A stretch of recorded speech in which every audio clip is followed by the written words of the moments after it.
Today we're going to talk about accountancy. It may sound boring, but it's essential to understanding how money works. What are accounts? Accounts are like digital piggy banks that keep track of all your money. They show you how much money you have, where it's coming from, and where it's going. There are three primary statements in accounting, which are the income statement, the balance sheet, and the cash flow statement. The income statement shows how much money a company has made and spent over a specific period of time. It includes revenue, expenses, and profits. The balance sheet shows a company's assets, liabilities, and equity at a specific point in time. It helps us understand how much money the company has and what it owes to others. The cash flow statement shows how cash is coming in and going out of a company. It includes cash from operations, investments, and financing. Let's take a look at an example. Let's say you run a lemonade stand. You've sold lemonade for a total of $100 and you spent $40 on lemons, sugar, cups, and other supplies. This information can be represented in an income statement as follows. Revenue 100, cost of sale 40, and gross profit 60.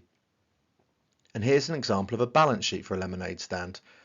We have cash of 60 and equity of 60. Our equity is also known as retained earnings, which will be equal to our gross profit. Now let me expand on the lemonade stand example to include other costs, borrowing and stock. Let's say you started your lemonade stand with an initial investment of $200, which you borrowed from your parents.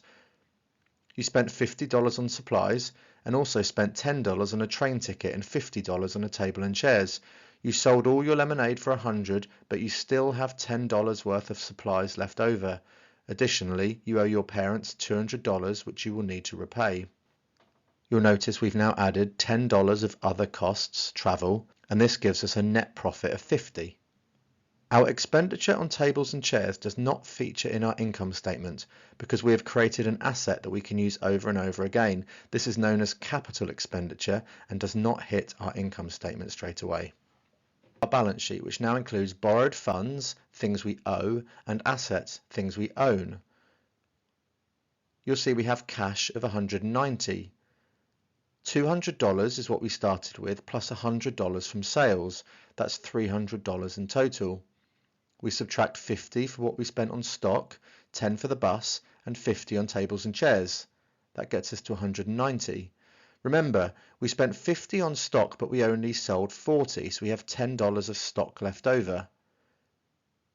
We have our equipment of 50, which also features on our balance sheet. That gives a total asset position of 250. Now the bottom half of the balance sheet. We have a loan of $200, that's what we owe, and the equity of 50 is equal to our net profit. Remember, our balance sheet must balance, so our total assets of 250 must equal our liabilities plus our equity of 250. This example highlights the importance of carefully tracking all costs and revenues when running a business. By keeping accurate records and analysing our financial statements, we can make informed decisions about how to improve our profits and manage our finances effectively. I've run through this very quickly with the aim of giving you an awareness of how accounts might be built for a simple business. More complex businesses follow the same principles but can run for hundreds of pages long. To fully understand this example, I suggest pausing the video and spending a few moments studying the tables. Now that we understand what accounts are, let's talk about what accountants do. Accountants play an essential role in managing a company's finances. They prepare financial statements, analyze data, and provide advice to clients. Accountants can help businesses make informed financial decisions by providing accurate and timely financial information. For example, if you run a business that's struggling to make a profit, an accountant can help you identify areas where you can cut costs or increase revenue. They can also help you understand your financial position and provide advice on how to manage your cash flow. Now, let's talk about what skills are needed to become an accountant. You'll need to have strong maths and analytical skills.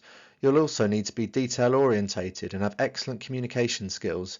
Accountants need to be able to explain complex financial concepts to clients and other stakeholders in a way that's easy to understand.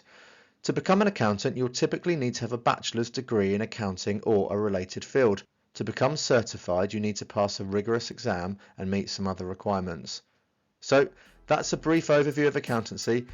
I hope this video has been helpful in explaining what accounts are, what accountants do, and what skills are needed to become an accountant.